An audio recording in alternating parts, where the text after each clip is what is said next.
welcome back to my kitchen. My name is Tamisha, and today, guys, I am going to be showing you how to make a New Orleans pecan praline cake. So earlier in the week, I asked you guys, I had a couple of cake options. I wanted to see what you wanted to see next, and you said you wanted to see the Louisiana crunch cake. And this cake, I feel like they're pretty much the same, Louisiana crunch cake and the New Orleans pecan praline cake. When I was growing up, I only knew it as a Louisiana crunch cake, but after doing some research, I see that it's actually a praline cake instead. Either way, it's delicious. It's delicious. It's made with a really, oh my gosh, buttery pound cake base, and then we're going to top it with our pecan praline glaze. It's so good. It's perfect for any dessert. Pair it with some vanilla ice cream and you've got a winner dessert. My oven is already preheated to 325 degrees, but I want to jump right over here and show you all of the ingredients that we're going to use for our pound cake. So we're going to use some cake flour today. We're also going to need just a little bit of baking powder and salt. Here is our sugar. We're going to be using some butter. My butter and a few other ingredients have been sitting out to room temperature. So we're going to use some butter. I'm really proud. I wanted to make sure this made it to video. I'm really proud of this butter. I actually made this butter earlier this week, the one in this container. So yeah, we're going to need some butter, homemade if you have it. Okay, we're also going to need some eggs. Need a little bit of vegetable oil, milk. We're going to need some extracts. We're using vanilla, butter, and almond. We're also going to need some sour cream, evaporated milk, and then pecans, right? Because it's a, pecan praline pound cake. Let's go ahead and start with our dry components for our praline pound cake. So what I'm going to do is start sifting 3 cups of flour. So that's a total of 3 cups. And like I mentioned, you don't have to use the cake flour for your pound cake. If you don't want to, you could definitely use all-purpose. Just when I'm making pound cake, I like to use the cake flour because it's sifted a bit finer and it just makes a better texture for your pound cakes. But absolutely use what you have. All right, so right here I have a 1/4 teaspoon of salt. And then I'm also going to add in 2 teaspoons of baking powder. Now, I like to sift my dry ingredients first, just because if there's any clumps or lumps in the flour, we'll get it out, and it'll be a nice smooth flour for our cake batter. Our dry ingredients are done. We're going to set that aside and work on our wet ingredients. So in my bowl, I already have 2/3 cup of sour cream, and we're going to add 2/3 cup of milk in as well.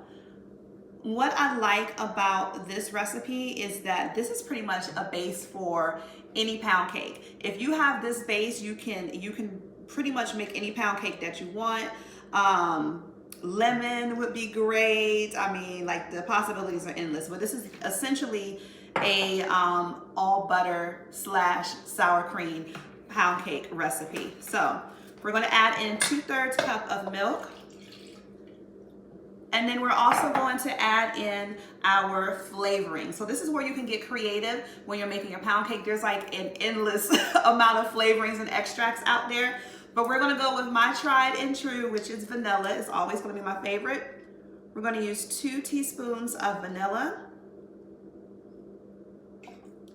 Maybe a little extra. And then we're also going to use 2 teaspoons of our butter extract as well. And then the last flavoring we're going to use is our almond extract. So with the almond, you want to go a little bit gentle with the almond because it is a bit stronger than the rest of them. So we're only going to use 1 teaspoon of our almond. Of our flavorings in here, we're just going to give it a good whisk until everything is combined. And then we're going to set this aside and work on creaming our butter and our sugar. So in my bowl, I have 2 sticks of butter. I'm going to use a stand mixer today, but you can use a hand mixer if you want to. Either one is fine. And then to our 2 sticks of butter, I'm going to add in 2½ cups of sugar. And then we're also going to add in 1/3 cup of oil, 1/3 cup of oil. All right. I use my paddle attachment to get this all creamed together, and we'll let this go for about maybe 5 minutes. All right, so we're about 2 minutes in, and I want to just show you what it looks like. You can see this is nice and creamed together, but we're going to go ahead and scrape our bowl down and let it go for about another 2 more minutes. So our butter and our sugar mixture has been creaming for about 5 minutes. So now what we're going to do is we're going to add in our 4 eggs, but we're going to do it like one at a time. So I have my mixer turned down on low, and we're just going to get our egg in, get it incorporated, and then continue to add the rest of our eggs in. Also, guys, you just want to remember, just go ahead and scrape your bowl down as you go if you start getting a lot of buildup on the side, because you want to make sure that everything is well combined for your pound cake, okay? So we're going to get our last egg in. We're going to let this mix for about another 2 minutes, and we're going to start incorporating the rest of our ingredients together. Right, so now we have all 3 components of our pound cake. We have our dry ingredients, we have our creamed butter, and we have our liquids. What we want to do is we want to alternate the flour and the wet ingredients into our batter. And you just want to do that like a half at a time, just to make sure that everything is getting combined and incorporated. So we'll go ahead and start doing that. I'll start with my flour. We'll get that in. Turn it on slow.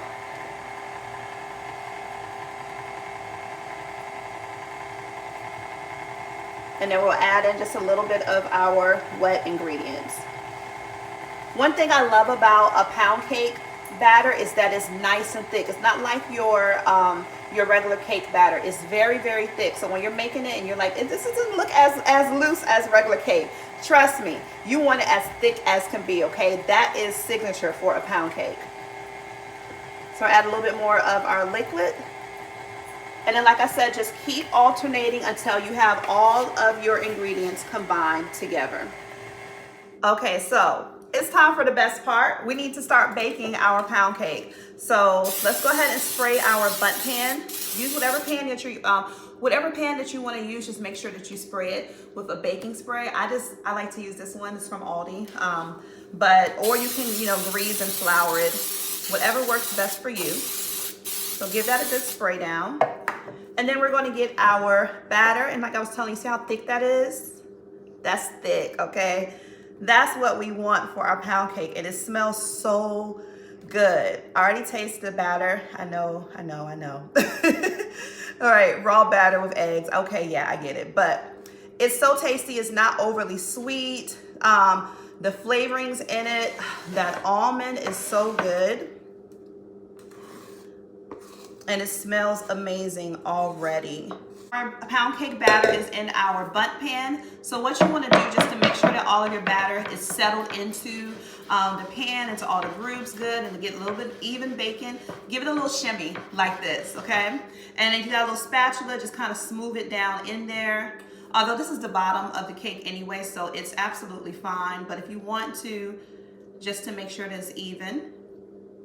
And then we're gonna pop this into our oven. Our oven is preheated to 325 degrees. So we're gonna let this bake for about an hour, 15 minutes. I would just recommend once you get to the hour mark, just check it, stick a toothpick in. If it comes out clean, you are good to go. So pop it into the oven, 325 for an hour, and then we'll come back and start working on our praline topping, which is actually the best part. I don't know why I said baking the cake was the best part. The praline topping is the best part.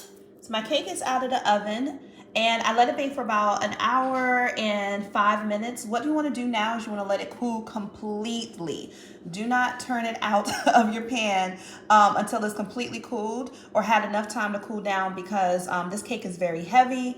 And if you turn it out while it's hot, it's just going to split. I'm speaking from experience. I've done it plenty of times, being impatient and turning my cake out too soon, and it just broke apart. So we're going to let our cake cool, and we're going to work on our praline topping. Okay, so now we need to go ahead and start on making our pecan praline glaze to top our cake. So here's all the ingredients that we're going to use. We're going to need 1.5 cups of evaporated milk. We're going to need equal parts of sugar, so we need 1.5 cups of sugar as well. We're going to need 1/2 stick of butter, or 4 tablespoons of butter. We need a little bit of vanilla. And then also we're going to use our pecans. So I have about maybe 3 ounces of pecans that are finely chopped up. And you can use as many or as little pecans if you like. It's up to you. You can even top it with coconut if you like that as well. So for our butter, I'm using salted butter. So, but if you have unsalted butter, then you would also add in a pinch of salt to this. So what we're going to do, we're going to go ahead and get this into our pot. And I should probably turn it on. Okay, so 1.5 cup of evaporated milk to 1.5 cup of sugar. To our evaporated milk and our sugar, we're going to add in our 4 tablespoons or half a stick of butter. We're going to let all of this melt, and then we're going to let it simmer for about 8 to 10 minutes. So I want to give you a quick look at our glaze. This is about 5 minutes in, and as you can see, it is coming up to a nice boil. And so you just want to keep stirring it. We have about maybe 5 to 10 more minutes before we start adding in the pecans. This is what our praline topping looks like after about 12 minutes. So now it's time to add in the vanilla. So you want to add in 1 to 2 teaspoons of vanilla. And we're also going to add in our pecans. And as you can see, our praline glaze has thickened up nicely as it's been cooking. I did let it cook for about 12 minutes. So we're going to give this a good stir, and we want to let it cook for about 5 more minutes. All right, so I want y'all to look in this. So look at how thick that looks. This is what we want. This is what we want our praline glaze to look like. So this is looking good. This is after 5 minutes. I'm going to go ahead and turn it off and then let it sit, but just stir it occasionally, and then we'll be ready to pour it on top of our pound cake. Pecan praline glaze is finished. With this, you want to work quickly because it does harden, but you also want to work carefully because this is very, very hot. Okay, and we just want to get that all on top of our pound cake. My pound cake is completely cooled. I took it out probably about 2 hours now. It's been cooling. So, but oh, look at that, those pecans. And we'll just let that drip down. This is not going to be a very, very pretty, neat cake, but guys, it is going to be a delicious cake. Okay, so we're just spooning all of our praline glaze on top. And guys, you know I got some vanilla ice cream in the freezer waiting for this, right? Pecan or pecan praline pound cake is done, guys. I hope that you enjoyed this video. I mean, like, seriously, look, right? This is gonna be so good tonight. I cannot wait to cut. If you give this recipe a try or you've had this before, I would love to hear what you think down below in the comment section. And until the next video, thank you guys so much for tuning in, and take care. I'll see you next time.